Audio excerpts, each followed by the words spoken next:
दाबि Bodoland movement milestone खुन्थिया मोनसे मुभमेन्टखौ जेला स्टार्ट खालायो बिनि जागायजेननाय जायगायाव बेखौ मेम'रि खालामना दोननो थाखाय आरो बे मुभमेन्टनि गुबै गासिबो बिथिंफोरखौ फोरमायनो थाखाय बे मोनसे माइलस्टोन जागोन। बियो मुंख्लंफोरनि मार्टियार माने सिमेट्रि नङा बा मार्टियार टम नङा। जोंहा मुंख्लंफोरनि मुङाव जायफोर जोंनि बिर जोहोलावजो बिथांमोनखौ जुगामि खालामनो थाखाय गावबागाव जिल्लायाव गावबागाव ओनसोलाव जोंहा बेबायदि बिथांमोननि मुङाव टम बा मार्टियार सिमेट्रि बानायनानै दोनखादों।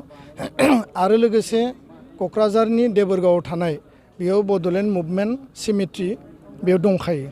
दा बेखायनो बे बिथिंफोरखौ लानानै उननि समाव जों आरो सावरायबावगोन।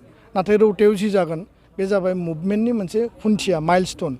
मुभमेन्टआ जे बेयाव स्टार्ट जादोंमोन आरो मानि थाखाय स्टार्ट जादोंमोन आरो मुभमेन्टनि बे लामा थाबायनायाव बा सोमावसारनाय रिभलिउसनाव जोङो मा मोननो हाखो आरो मा जाहैखो बर' माहारिनि गासै हिस्ट्रिफोरा जोङो जुदि बेयाव एलाइभ खालामनानै दोननो हायोब्ला गुबुन गुबुन जायगायावबो बेबायदि सिगनिफिकेन्ट जोङो माने पर्यायक्रमे खालामनांगोन।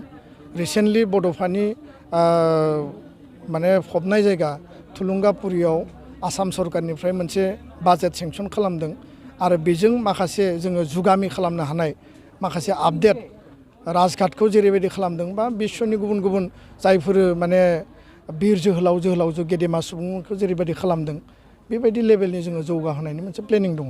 आरो बे जाबाय मुभमेन्टनि माइलस्टोन आरो मुंख्लंफोरनि जि माने सिमेट्रि बा मार्टियार टम बे मोनसे आलादा आरो बिनि थाखाय जोंहा आलादा एजेन्डा थागोन।